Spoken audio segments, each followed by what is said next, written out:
it up, made a meal in a minute. Gang banging, I killed the lieutenant. Dope boy and I'm still winning. Still rolling on Nolansville. Shoot out the window, yo, hold the wheel. Then keep riding, we know the drill. From Nashville, still a river rat. Keep a semi with me, I'm a bust that.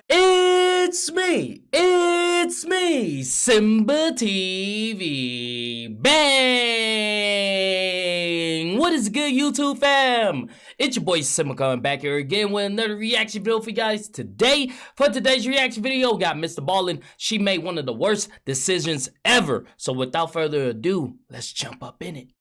There are two elements of today's story that are bound to shock you. The first is just, how could anyone allow this to happen? It's so awful. How could you do that? And then the second is just the severity of the punishment that was handed down for it. But before we get into today's story, if you're a fan of the strange, dark, and mysterious delivered in story format, then you've come to the right place because that's all we do, and we upload once or twice every week. If that's of interest to you, please hold the like button at gunpoint and force them to walk through puddles in their socks. Also, please subscribe to our channel and turn on all notifications so you don't miss any of our weekly uploads. All right, let's get into today's story.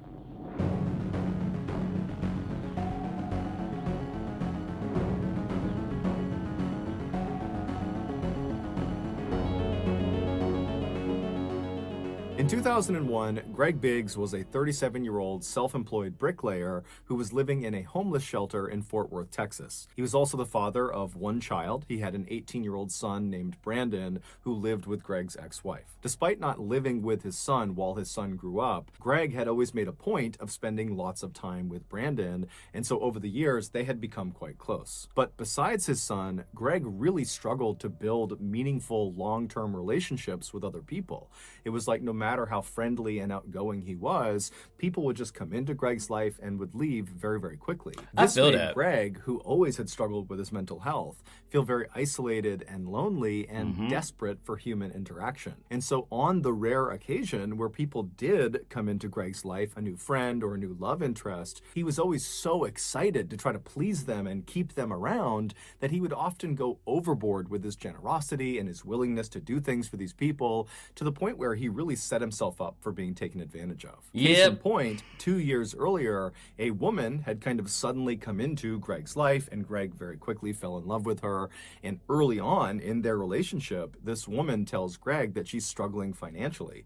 And without any hesitation, Greg started giving her all of his money. Now, Greg was not a wealthy man, not by a long shot, and so before long, he had literally given this woman all of his money to the point where Greg could no longer make truck payments, he couldn't make house payments, and so his vehicle and his home were repossessed. Oh, and then after he suddenly... Look, man, I love hard. I'll give you the shirt off my back, but to certain limits, bro, like certain limits, I can never put myself in a position where I'm not even able to help you.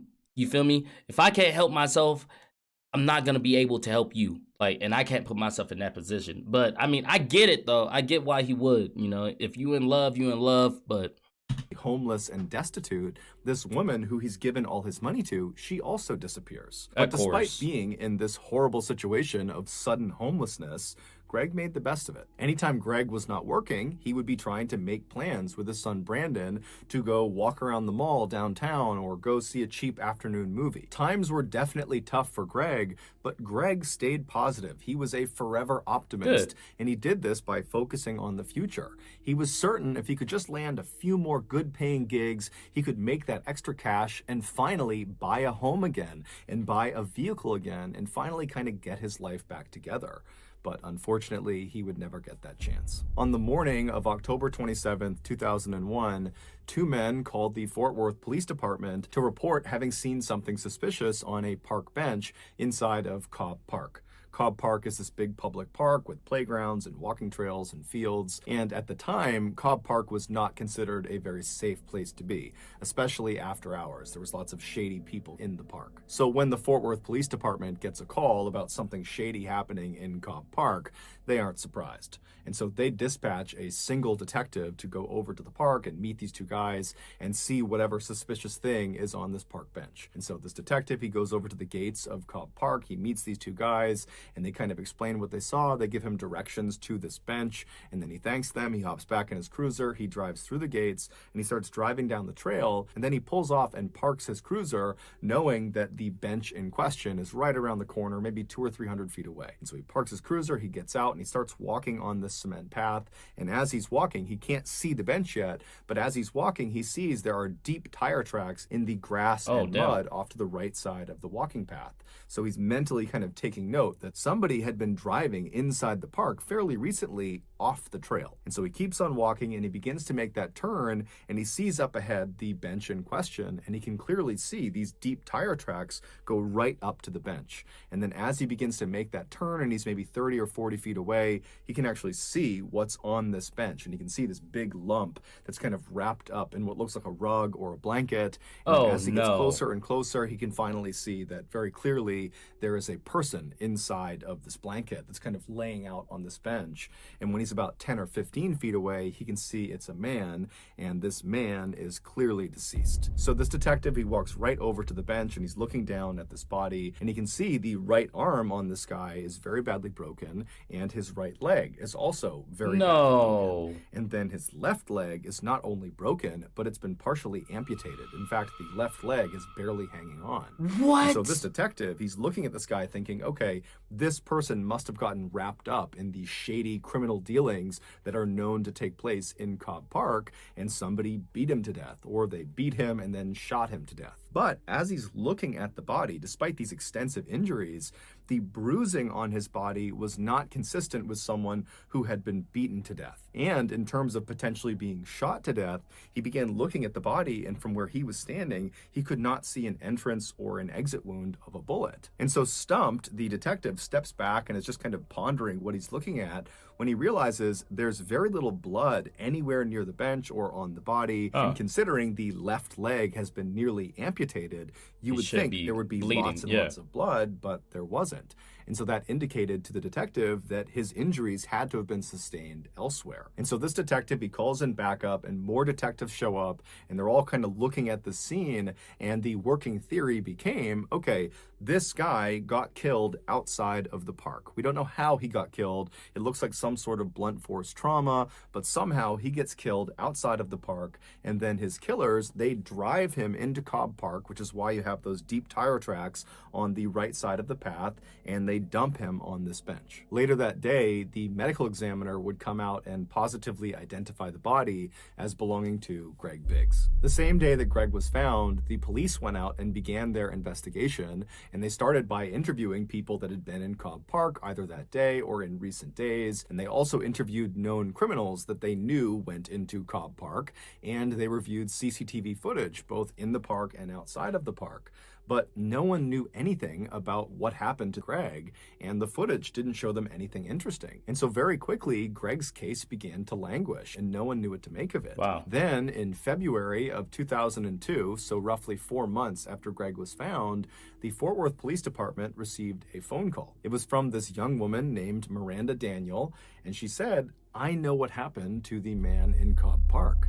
And the story she would tell them at first was so hard to believe that the Fort Worth Police Department weren't sure if this was a prank or not. But when they followed up on her lead and they went to a very specific address that she had mentioned, they realized she was telling the truth. This is the unbelievable true story of what happened to Greg Biggs. On the evening of October 25th, 2001, so 36 hours before Greg was found in Cobb Park, 25-year-old nurse's assistant, Shantae Mallard, arrived at her friend's apartment in Fort Worth, Texas. Her friend was named Tittalisi Rice. She went by T-Fry. Shantae was from a very loving and stable household in Fort Worth, Texas. Her parents had raised her to be kind to other people and to always work hard and to stay out of trouble. And by and large, Shantae acted accordingly. But in her late teens and early 20s, Shantae began to secretly rebel against her parents. On the surface, when she was around her parents and her family, she was the goody two-shoes that always followed the rules. But when she was away from her family, specifically when she was with T-Fry, she would let her wild, rebellious side. Let me just tell you here, okay? No offense to these people or anything like that, but man, look, if you got a name like T-Fry, bro, Niggas is up to no good. Let me just tell you that. Niggas is up to no good. I know a T Money. I know a fucking J Money. I know, like, I know all types of T's and packs and dogs and all types of crazy names. And let me tell you, no good, bro. No good. With a name like T-Fry, no good. Kids, be careful who you hang around with, man. For sure. Side out. The two friends had met in 1999 at a nursing home where they both worked as nursing assistants. T-Fry had just gotten out of this very toxic marriage, and so when she met Shantae, she was actively looking for someone to go out and party with and go be free and meet other new people. And Shantae, when she's meeting T-Fry, she didn't necessarily know she wanted to do those things, but being around T-Fry, it was like this whole other side of life was opened up to her, and suddenly all she wanted was to go cut loose with T-Fry. And so very quickly, these two women really connected over their mutual desire to go have fun at any cost. And before long, they were not only drinking and doing drugs and partying on the weekends, but they were also getting high before work, which meant they were treating patients high. So with that in mind, fast forward back to October 25th, and Shantae has just arrived at T-Fry's apartment. And so Shantae, she goes up to T-Fry's apartment, and the two start drinking some alcohol, and they start smoking some weed, and they split an ecstasy pill. Ecstasy is a big party drug. It's kind of like a cross between being a stimulant and a psychedelic. And so after these two women are fairly buzzed on these different substances and they're feeling ready to go, they leave T-Fry's apartment, they go down and they climb into Shantae's car.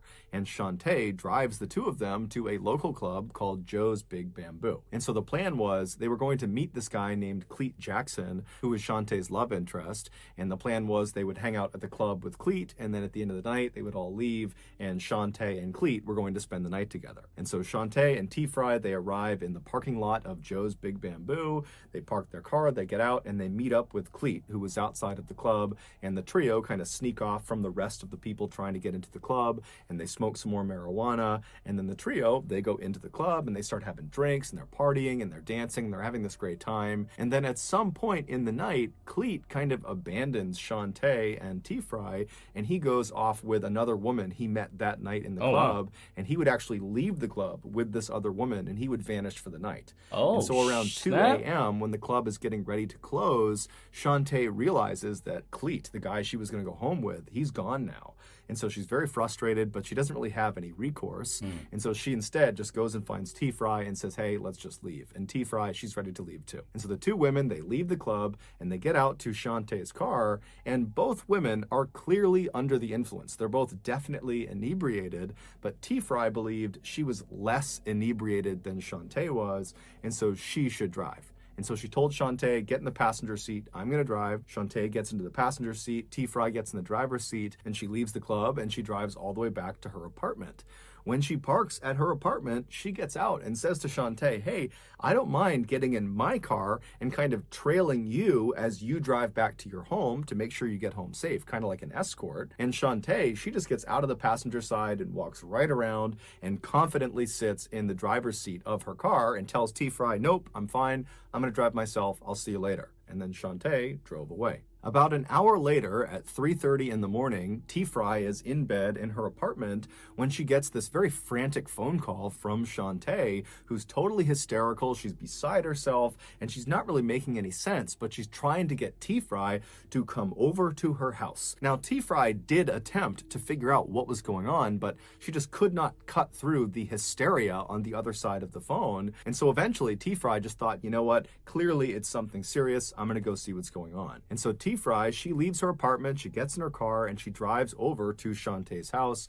And when she gets there, she goes up to the front door, she opens it up, she walks inside, and she finds Shantae in the kitchen straight ahead. She's totally hysterical, she's crying, and she's telling T-Fry that she didn't mean to do it. She's so sorry. And T-Fry's telling her, hey, calm down, what's going on? And Shantae says, look in the garage. And so T-Fry, she walks straight ahead through the kitchen to the door in the kitchen that leads into Shantae's garage. And she opens the door up, she turns the light on, and in the middle of the garage is Shantae's car. It had been parked nose in and lodged head first in the windshield on the passenger side of this car was Greg Biggs. When Shantae had left T. Fry's house an hour earlier saying she was fine to drive, on her drive home, she had barreled into Greg, who was on the sidewalk of some street. What? And the impact was so hard that Greg went flying through the windshield and got lodged halfway inside of her car. But the impact didn't kill him. It did almost cut his left leg off and break several bones in his body, but it didn't kill him. In fact, there was blood spatter inside of the car on the passenger side that indicated Greg was totally conscious and was trying to pull himself back into the car. There were these handprints on the inside of the passenger side door indicating Greg had been pulling on them. There was also these very small droplets of blood all over the seat indicating that Greg had been spitting up blood as he was trying to talk to Shantae or as he was trying to plead for help. But Shantae, instead of stopping her car and getting this guy help, she just kept on driving home with Greg. That's crazy, in her front bro. windshield. Now, keep in mind, where That's she insane. hit him, she was less than a half mile from the fire station where her brother, her older brother, was currently on duty as a fireman. He was medically trained. He could have saved Greg's life. Also, the other firemen at the firehouse that she knew, that Shantae knew, they could have saved Greg's life. Also, less than 6 miles away from the point of impact was the local hospital, where, of course, they could have saved Greg's life. And then on her drive all the way back to her house with Greg halfway in her windshield, she would have passed by 9 payphones, where if you don't know anything about payphones, you can dial 911, so emergency services, and it doesn't charge you anything. So Shantae at any one of these payphones could have called medical personnel who could have saved Greg. Also, let's not forget, Shantae was medically trained. She was a nurse's assistant. Oh, and shit, understood that's basic true. life-saving. That is so true. Wow. I totally forgot about that. That's crazy, bro. She really just let this man die. Like, man, look, man, don't do something if you're not okay with the consequences. You feel me? Like, you decided to drive home drunk, high, off whatever drugs you was, you know, there's consequences. Like, for every action, there's a reaction. You feel me? So it's like, come on, bro. Like, man up. Save that dude's life. You feel me? Nut up. Like. But she did not use any of those resources. Instead, she just drove home. And when she got to her home, she drove her car with Greg in it into her garage. She shut the garage door. She gets out. And as Greg is literally moaning and probably pleading for help at this point, she just says, "I'm sorry," and then walks up to the door that leads into the kitchen of her home. She turns off the light in the garage, walks into her kitchen, and shuts the door behind her, trapping Greg in the garage in total darkness by himself. Then, after an hour of Shantae just being in her house with Greg slowly dying in the garage, she calls T-Fry. T-Fry comes over, she looks in the garage, she sees Greg, and T-Fry's reaction is she just totally loses it. She panics, and she's screaming at Shantae, "Call 911, call paramedics, call the police." Something. But Shantae refused. She didn't really give a reason, but she just said, "No, I can't." And then shockingly, T-Fry also does not call anyone. The two of them just turn off the garage light again and shut the door and leave Greg, and they hop into T-Fry's car and they drive to T-Fry's apartment where they sleep for several hours. And then when they get up that morning... How do you go to sleep knowing there's a man slowly dying in your garage, bro? What? That pisses me off, man. They go back over to Shantae's house and they check on Greg, who's now motionless. And at this point, Shantae, she calls Cleet Jackson, the guy who she was supposed to go home with at the club but had abandoned her for some other girl. She calls him and says, "Hey, I have this huge problem. I need you to come help me." And so Cleet Jackson has no idea what he's walking into, but he goes to her house and he goes through her kitchen. She opens the door and he looks into the garage and he sees Greg in the window, and he's furious with Shantae because now he's gotten involved. Yeah, he doesn't really know don't if Greg's fucking alive, involve and me. He doesn't really know what to do because he's I'm on out. parole, and if he gets wrapped up in this, he'll go back to jail. But he ultimately decides he's just going to help Shantae because he believes at this point Greg is dead. So there's nothing they can do to save Greg. And so that night, Cleet gets in touch with his cousin Tyrone, and the two of them, they go into the garage and they lay out a carpet next to Hell no. Hell no. You ain't wrapping me in this bullshit. Okay? First of all, you the one that didn't call the police. Second of all, you the one that wanted to drive all fucked up. And now you gonna call me and not tell me what I gotta do to help you, and I just come over and I see this dead body in your garage, and now you expect me to help you? My black ass would have left, called the police. I'm snitching. I'm too old for this shit, bro. I'm snitching. Ain't no way. That don't involve me. I'm snitching. I'm snitching. The car, and they both kind of awkwardly apologize to Greg, who's just stuck in the windowsill, and they yank him out, they put him into the carpet, they roll him up, they put him in the back of one of their cars, and they drive to Cobb Park. They go through the gates, they make their way over to that bench, and they drop him on the bench. There had been some discussion about maybe destroying the body, burning the body, but Cleet felt strongly that they need to put his body out somewhere in public so at least his family can identify him and bury him. After his body was placed in the park, Shantae told Cleet and Tyrone and T-Fry not to tell anyone, and they said they wouldn't. And within a week of Greg's body being discovered, Shantae was back at Joe's Big Bamboo partying it up as if nothing had ever happened. Wow. But eventually, T-Fry would tell a couple of her friends, and before long, word had gotten out. And one person found out about it that was kind of in the network of these people, this woman, Miranda Daniels, and she really didn't like Shantae. And so she was the one who actually called the police and turned her in. And when the Fort Worth police followed up on Miranda's tip, and they went to Shantae's house, they went into her garage, and there was her car with the windshield still obviously busted in from something being smashed through it, and there's blood all over the inside of the car, and there was some obvious attempts at trying to destroy evidence inside of the car. The seats had been taken out, some things had been burned, but none of the attempts Shantae had made had actually destroyed any of the evidence. During the trial, the medical examiner who had done the autopsy on Greg Biggs said his injuries would not have killed him right away. Now, he didn't know for sure how long he would have been alive, but he believed it could be as long as several hours or maybe even up to a whole day. And during that time, Greg was just trapped inside of this pitch black garage. No one's coming to help him, despite people coming in over and over again that he's pleading with to help him, and he would have been in excruciating pain. He's got several significant broken bones. His leg has been nearly amputated. He's got cuts all over his body, and he would have been trying to pull himself out of the windshield, and every movement he was making would have been sending the jagged pieces of metal and glass into his body. I mean, this is a drawn out, horrible death. And during the trial, every single medical professional and every single law enforcement official said, had Shantae brought Greg to get medical attention at any point in the first couple of hours, just basic medical care, he would have lived. And so his death is entirely because of Shantae's absolute indifference. T-Fry would ultimately, in exchange for full immunity, testify against Shantae, and Shantae would ultimately be found guilty of murder of Greg Biggs, and she would be sentenced to 50 years in prison. She'll be eligible for parole in 2027. In cause number 03715-2D, styled state of Texas versus Shantae Juan Mallard. Threw your whole life away, man.